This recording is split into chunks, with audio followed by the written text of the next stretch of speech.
Hi, sorry to bother you. Is this Jessica? It's the wrong number. You tell them that. They apologize, but they're friendly, warm. The conversation keeps going, and over the next few weeks, this stranger becomes the best part of your day. Eventually, they mention how well they've been doing with a crypto investment. That one text message is the front door to a machine that has stolen an estimated $75 billion worldwide. Not a typo. 75 billion. And here's the part almost nobody knows. The person texting you may not be a criminal at all. They may be a prisoner, forced to run this scam thousands of miles away. I spent over a decade investigating financial crime. Let me show you exactly how this works, and follow the money all the way through. Let's start with that ugly name, because it tells you everything. Pig butchering is a translation of a Chinese phrase, Sha Zhu Pan. In 2023, the U.S. Treasury's Financial Crime Unit, FinCEN, put the term in an official alert. And the metaphor is deliberate. To the people running this, you are not a person. You are livestock. First, they fatten the pig. They spend weeks, sometimes months, building a relationship, gaining your trust, making you feel understood. Then, when you're fat enough, when you've put in everything you have, they butcher it. They take all of it, in one motion, and disappear. This isn't a smash and grab. It's patient, it's engineered, and it's run like a business, because it is one. The scale is staggering. A 2024 study out of the University of Texas tracked the money from more than 4,000 victims, an estimated $75 billion, stolen globally in 4 years. In the United States alone, the FBI logged $5.7 billion in crypto investment scam losses in a single year, up 47%. And nearly a third of those losses came from people over the age of 60. This is the fastest growing financial crime in the world. Here's the anatomy. Stage 1. The approach. It almost always starts with a message that feels like an accident, a wrong number, a friendly, "Hey, long time no see," meant for someone else, a match on a dating app who seems a little too perfect, a connection request with a flattering note. The goal of this stage is simple. Start a conversation that doesn't feel like a scam. There is no pitch here. Nobody asks you for money. In fact, for a long time, nobody mentions money at all. That's what makes it work. Your guard is up for the obvious scam, the prince who needs your bank details. It is not up for a kind stranger who just wants to talk. The scammer knows this. They are trained to be patient, warm, and completely unthreatening. And they're playing a numbers game at industrial scale. Researchers found these operations sending hundreds of thousands of opening messages. You are not being singled out. You are one square on a very large board. Stage 2.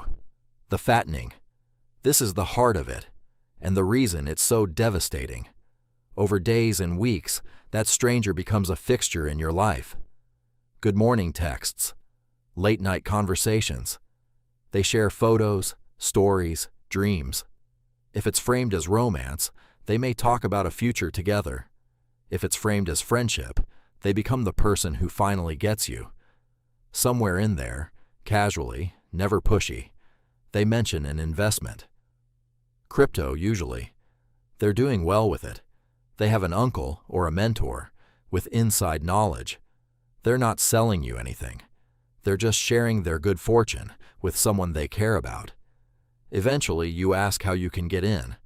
That is the moment the scammer has been building toward for weeks. And notice, you brought it up. That's not an accident.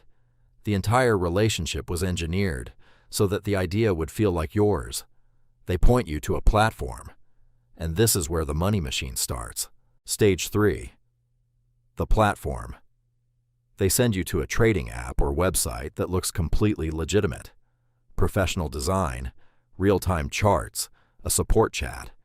It may even have a name that sounds like a real exchange. It is a total fabrication, a stage set, built to show you whatever the scammers want you to see.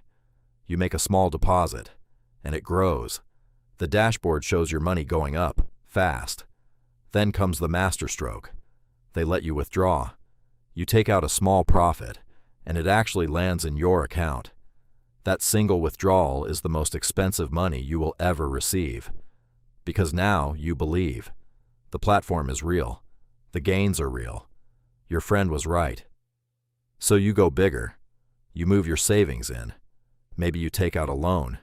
Maybe you convince family to join. On the screen, your balance climbs into numbers you've never seen. But here's the truth. There is no investment. There is no trading. There is only a number on a web page that they control, and your actual money, which left the building the moment you deposited it. Stage 4. The butcher. The moment you try to take out the big balance, your life savings, plus all those imaginary gains, the machine turns. Suddenly, there's a problem. A tax you have to prepay before you can withdraw. A fee, a verification deposit. Each one sounds official. Each one requires more real money. And desperate to unlock the fortune you can see on the screen, many victims pay it, pouring good money after money that was already gone. And then, silence. The friend stops replying. The platform freezes your account or simply vanishes. The number on the screen, the fortune you watched grow, evaporates because it was never there. That's the butchering. And by the time the victim understands what happened, the money has already begun a journey that is almost impossible to reverse. Which brings us to the part I know best. Follow the money. If you watched my last video, this next part will feel familiar. Because a pig butchering operation is just money laundering, running at industrial scale. Placement. Your money usually enters as crypto. Either you're walked through buying it yourself, or you wire cash to an account that converts it. The moment it's on the blockchain, it's moving. Layering. This is where these operations are frighteningly good. The funds are pushed through the crypto ecosystem, split across wallets, swapped into stablecoins like Tether, run through exchanges and services designed to break the trail. The University of Texas researchers found the money exiting, in huge volumes, largely in Tether, through a handful of large exchanges. Every hop is another wall between the victim and their money. Integration.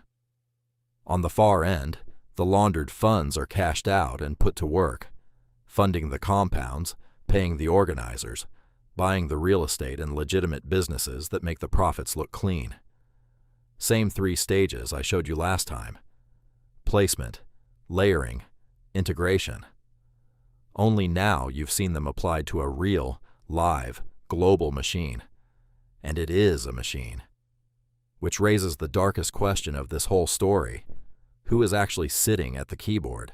Here's what makes pig butchering different from almost any fraud in history. The person who spent weeks earning your trust is very often not a willing criminal. According to FinCEN and the U.S. Treasury, these scams are run out of massive compounds in Southeast Asia, in places like Myanmar, Cambodia, and Laos, and staffed with victims of human trafficking. They answered an ad for a good job, customer service, tech support, good pay, overseas.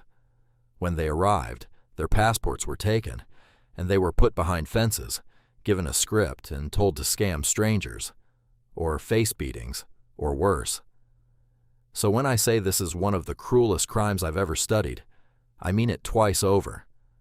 There is a victim on your end of the phone, losing their savings, and there is very often a victim on the other end, losing their freedom. 2 people trapped by the same machine, and neither one ever sees the people actually collecting the money. That's not an accident either. It's the design. So why can't we just shut this down? Jurisdiction. The compounds sit in places where law enforcement can't easily reach, run by networks that cross a dozen borders. The victim is in Ohio. The scammer is trafficked from one country into another. The money lands in a third. The organizers are somewhere else entirely. Crypto speed. By the time a victim realizes and reports it, the funds have already been layered across the blockchain. It's traceable. Investigators can and do follow it.